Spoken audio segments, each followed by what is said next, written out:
Hey, what if I told you there's a trick in the stock market where people sell stuff they don't even own, and sometimes they don't even deliver it? Sounds crazy, right?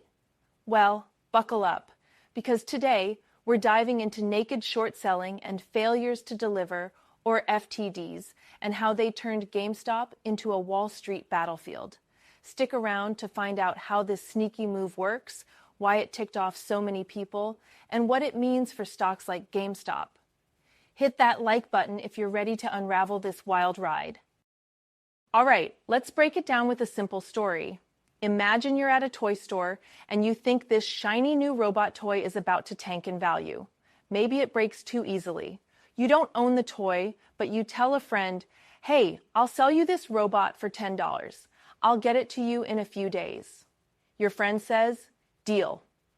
Now, you're betting that in a couple days, the robot's price will drop to $5.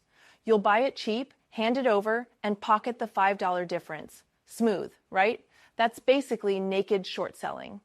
In the stock market, traders sell shares, like GameStop shares, they don't own, hoping the price drops so they can buy them back cheaper later. The catch? Unlike regular short selling, where you borrow the shares first, naked short sellers don't even bother borrowing them. They're just winging it. Naked short selling is technically illegal in the U.S. under SEC Regulation SHO, introduced in 2005, which requires traders to have a reasonable belief they can locate shares to borrow before selling. Now here's where it gets messy. Let's say it's delivery day for that toy robot and your friend's like, "Yo, where's my robot?" But you don't have it. You never did. You're standing there empty-handed shrugging. In the stock world, this is called a failure to deliver, or FTD. It's when the seller can't hand over the shares they promised because, well, they didn't have them in the first place. With GameStop, this happened a lot. Traders sold shares they didn't own, and when buyers came knocking, those shares didn't show up. By January 28, 2021, over 1 million GameStop shares, worth $359 million, were stuck in FTD limbo, according to SEC data. That's a massive pile of IOUs. This wasn't just about money, it was personal. GameStop, a struggling video game retailer, was already fighting to survive against online giants. These naked short sellers weren't just betting against it. They were accused of manipulating it to death with fake shares. Regular folks saw this as Wall Street bullying the underdog. The FTDs piled up. Hundreds of millions of shares didn't deliver in late 2020 and early 2021. People thought, wait, if there are more shares out there than GameStop even issued, isn't that fraud? It sparked a rebellion. Retail traders turned GameStop into a symbol, a big middle finger to hedge funds. This wasn't just about money, it was personal. GameStop, a struggling video game retailer, was already fighting to survive against online giants. These naked short sellers weren't just betting against it, they were accused of manipulating it to death with fake shares. Regular folks saw this as Wall Street bullying the underdog. The FTDs piled up.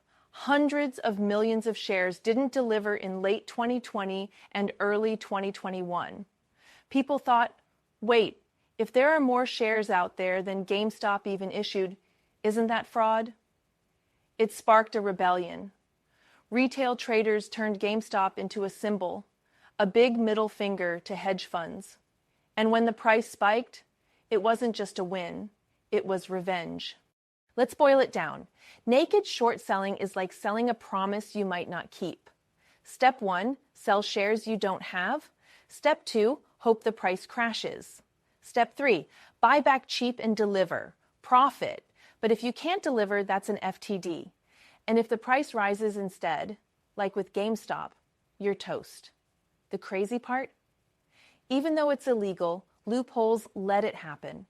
Traders use tricks like dark pools, secret trading systems, or just forget to borrow shares. The SEC is supposed to stop this, but GameStop showed the systems got cracks. Regulation SHO 2005 requires brokers to have a reasonable belief shares can be borrowed. Still, FTDs persist due to loopholes.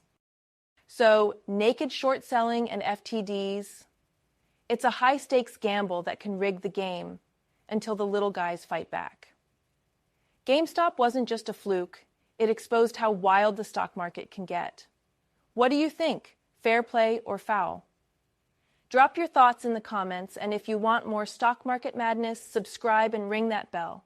See you in the next one.